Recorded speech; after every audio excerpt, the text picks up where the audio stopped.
अकबर बीरबल की कहानियां सिर्फ चतुराई नहीं बल्कि गहरी आध्यात्मिक सीख भी देती हैं। ये कथा बताती है कि परिस्थितियां चाहे जैसी हों, जब ब्राह्मण अपने धर्म और मंत्रों की शक्ति से जुड़ता है तो उसका तेज स्वयं बादशाह को झुकने पर विवश कर देता है।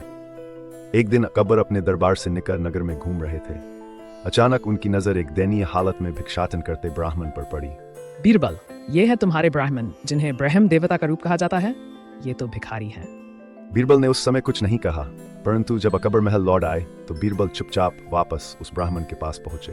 पंडित जी, आप भिक्षाटन क्यों कर रहे हैं? ब्राह्मण ने नम्रता से जवाब दिया, मेरे पास धन, आभूषण, भूमि कुछ नहीं है और मैं अधिक शिक्षित भी नहीं हूँ।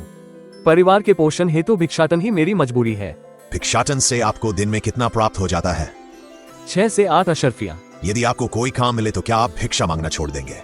मुझे क्या करना होगा? आपको प्रतिदिन ब्रह्म मुहूर्त में स्नान करके स्वच्छ वस्त्र धारण करना होगा और 101 माला गायत्री मंत्र का जाप करना होगा। इसके बदले आपको प्रतिदिन भेंट स्वरूप 10 अशर्फियाँ दी जाएंगी। ब्राह्मण ने प्रस्ताव स्वीकार कर लिया। अगले दिन से उसने भिक्षाटन छोड़ दिया और श्रद्धा भाव से प्रतिदिन मंत्र जप करने लगा। शाम को वह 10 अशर्फियाँ पाकर घर लौट आता। दिन बीतते गए।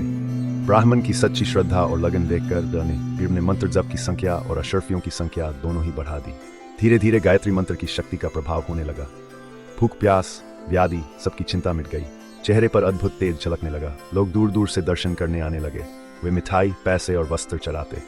कुछ ही समय में स्थिति यह हो गई कि अब उसे बीरबल से मिलने वाली अशर्फियों की भी आवश्यकता नहीं रही। वस्तुओं का भी आकर्षण मिट गया। ब्राह्मण सदैव मंत्र जप में लीन रहने लगा। उसकी तपस्या और तेज की चर्चा पूरे नगर में फैल गई। श्रद्धालुओं ने मिलकर उसकी तपस्थली पर आश्रम और मंदिर का निर्माण करा दिया। एक दिन यह खबर अकबर तक पहुंची। बादशाह ने स्वयं दर्शन के लिए जाने का निर्णय लिया। शाही ठाट बाट के साथ बीरबल को साथ लेकर वह उस संत से मिलने पहुंचे। अकबर ने शाही भेंटें अर्पित की और उस तेजोमय संत के चरणों में शीश नवाया। उनके चेहरे पर प्रसन्नता थी।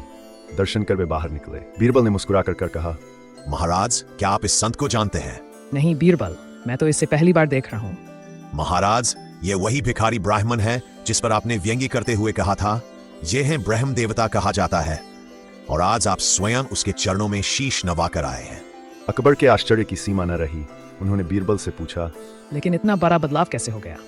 बीरबल ने गंभीर स्वर में जवाब दिया, महाराज, वह मूल रूप में ब्राह्मण ही था। परिस्थितिवश अपने धर्म और शक्तियों से दूर हो गया था। गायत्री मंत्र की साधना ने उसे साधन बना दिया। यही मंत्र शक्ति है जिसने बादशाह को भी उसके चरणों में ला दिया। यही नियम सभी ब्राह्मणों पर समान रूप से लागू होता है। वर्तमान समय में आवश्यकता यही है कि हम अपने संस्कारों को पहचानें, अपने धर्म और कर्तव्य से जुड़ें। जो प्राप्त है वही पर्याप्त है और जिसका मन मस्त है उसके पास समस्त है। यही इस कथा की गहन शिक्षा है।